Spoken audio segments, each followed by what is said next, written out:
Article 2 of the 1987 Philippine Constitution states that sovereignty resides in the people and all government authority emanates from them.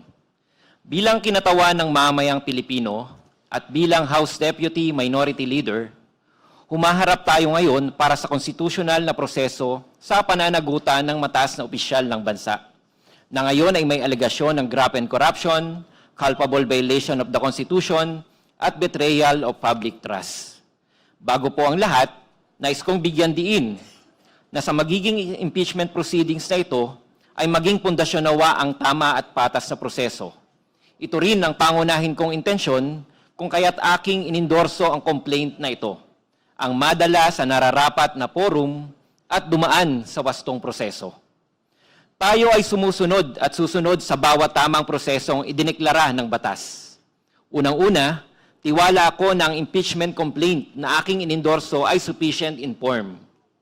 Batay sa ating rules, kaugnay sa pag-evaluate ng impeachment complaint, ang isang impeachment complaint para maging sufficient in form must be verified by an affidavit that the complainant has read the complaint and that the allegations therein are true and correct of his personal knowledge or based on authentic records.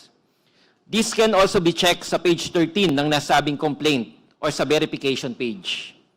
Clearly, ang complaint na ito ay verified by an affidavit executed by Attorney Andre De Jesus, stating that he caused its preparation, that he has read and understood its contents, and that the allegations therein are true and correct based on his personal knowledge or on authentic documents.